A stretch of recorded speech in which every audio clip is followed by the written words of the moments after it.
நேத்து உங்ககிட்ட எல்லார்கிட்டயும் கேட்டிருந்த கேள்வி, அதாவது பிசினஸ்க்குள்ள நாம வரணும் அப்படின்னா நமக்கு என்ன தகுதி இருக்கணும், என்ன குவாலிட்டி இருக்கணும் அப்படின்னு சொல்லி கேட்டிருந்தேன். நிறைய பேர் உங்களோட ஆன்சர்ஸ் வந்து நீங்க ஷேர் பண்ணிருந்தீங்க.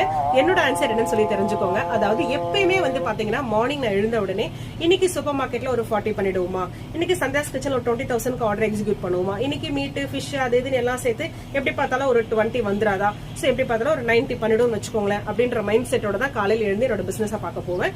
இது இப்ப மட்டும் கிடையாது. அதாவது சூப்பர் மார்க்கெட் ஸ்டார்ட் பண்ண காலத்துல ஒரு 10,000 ரூபாய் பண்ணா பெரிய விஷயம் அப்படின்னு நினைச்ச காலத்திலேயே வந்து பாத்தீங்க அப்படின்னா நான் மார்னிங் எழுந்து போகும்போது இந்த நினைப்போட தான் எழுந்து போவேன்.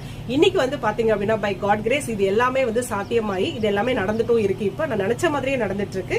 சோ இதுல இருந்து என்ன விஷயத்த உங்களுக்கு நான் சொல்லணும்னு நினைக்கிறேன் அப்படின்னா, அதாவது ஆசைப்படணும். சோ பிசினஸ்க்குள்ள வரணும் அப்படின்னா நமக்கு தேவையான ஃபர்ஸ்ட் குவாலிட்டி என்ன அப்படின்னா ஆசைப்படணும். வெறும் ஆசை இல்லைங்க, அதுவும் பேராசைப்படணும். இதுதான் நம்ம பிசினஸ்க்குள்ள வரணும் அப்படின்னா ஃபர்ஸ்ட் குவாலிட்டி.